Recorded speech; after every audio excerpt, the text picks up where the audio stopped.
Hi friends, Ayyanar துணையில் நாளைக்கு என்ன நடக்க போகுதுன்னு பார்க்கலாம். வாங்க வீடியோக்குள்ளே போகலாம். நம்ம சேனல் இன்னும் சப்ஸ்கிரைப் பண்ணாதவங்க சப்ஸ்கிரைப் பண்ணிக்கோங்க. நம்ம பாண்டிக்கு வீட்டில் இருக்கிற எல்லாருமே நல்லா சப்போர்ட் பண்ணுறாங்க.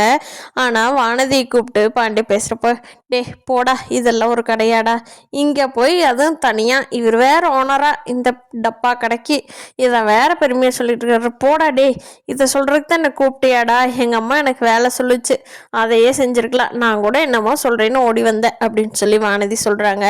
பாண்டிக்கு அதை கேட்ட உடனே ரொம்ப கஷ்டமாயிருச்சு.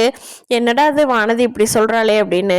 வானதி, பலார்னு ஒன்று அப்பிடுவேன் தெரியுதா, இந்த கடை தான் எனக்கு உயிரே, நான் சின்ன வயசுலேருந்து இங்கே தான் பார்த்து பார்த்து பார்த்து பார்த்து வளர்ந்து இப்போ வந்து நிற்கிறேன், இந்த கடைக்கு ஓனர் ஆகிற அளவுக்கு வந்து நிற்கிறேன், நீ என்ன இவ்வளோ அசால்ட்டாக பேசுகிற, உனக்கு அவ்வளோ எலுசா போச்சா, இந்த கடையிலிருந்து தான் என்னை பார்த்து லவ் பண்ண, அப்புறம் என்ன அப்படிங்கிறாங்க.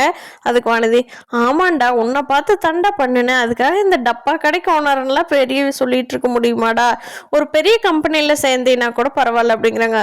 வானதி, ஓங்கி ஒரு அப்பிடுவேன், தயவு செஞ்சு இங்கேருந்து கிளம்பிடு, இங்கேருந்து என்னை டென்ஷன் பண்ணி கடுப்பேத்தாத அப்படின்னு சொல்லி பாண்டி அனுப்பிச்சிடுற. வானதி, போடா டே, உன்னைய அப்புறம் பேசிக்கிற அப்படின்ட்டு வானதி போயிடுறாங்க.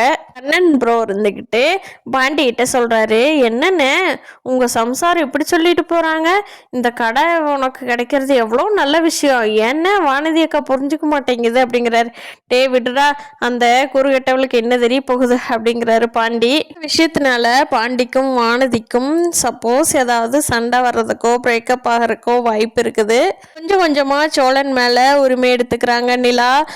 அடிக்கடி அவரை அடிக்கிறது என்ன, உரிமையாக திட்டுறது என்ன, ஃபர்ஸ்டெல்லாம் எதுவும் கண்டுக்க மாட்டாங்க, இப்போ சோழன் கிட்ட மட்டும் ஒரு ஸ்டெப் அதிகமாக பழக ஆரம்பிச்சிட்டாங்க நிலா. சோழனோட தம்பிங்கிறதுக்காகவே பாண்டிக்கு அவங்களால முடிஞ்ச பணத்தை கொடுத்து ஹெல்ப் பண்ணுறாங்க கடை வைக்கிறதுக்கு. இனார் துணை வீட்டை பொறுத்த வரைக்கும் ஒருத்தருக்கு ஒரு கஷ்டம்னா எல்லாரும் சேர்ந்து ஹெல்ப் பண்ணுவாங்க, அதுதான் அவங்க கிட்ட இருக்கிற நல்ல பழக்கமே. ஆனால் ஊருக்குள்ளே இருக்கிறவங்களுக்கு அவங்க அப்பா ஜெயிலுக்கு போனார், கொலை பண்ணார் அப்படிங்கிறது மட்டும்தான் தெரியும். இந்த வீட்டை பற்றி ஊருக்குள்ள இருக்கிறவங்களுக்கு வேற என்ன தெரியுது? நிலானால தான் கொஞ்சமாவது ஊருக்குள்ள கெட்ட பேர் வராமல் போயிட்டு இருக்குது. நிலாவோட கன்ஸ்ட்ரக்ஷன் கம்பெனி வந்து பழைய ஹவுஸை ரெனோவேட் பண்ணுற ஒரு ப்ராஜெக்ட் எடுத்து அவங்களே பண்ணுற ஐடியா இருந்தது. அந்த மாதிரி சோழனோட வீட்டை எடுத்து பண்ணி எல்லாரும் நல்லா செட் ஆகலாங்கன்னா ரொம்ப நல்லா இருக்கும். பார்க்கலாம் ஃப்ரெண்ட்ஸ், அடுத்த வாரம் ஐயனார் துணையில் பல திருப்பங்களோட சந்திக்கலாம். இந்த வீடியோ பிடிச்சிருந்தா லைக் பண்ணிக்கோங்க. நீங்கள் என்ன நினைக்கிறீங்கன்னு கீழே கமெண்ட் பண்ணுங்கள். தேங்க்யூ.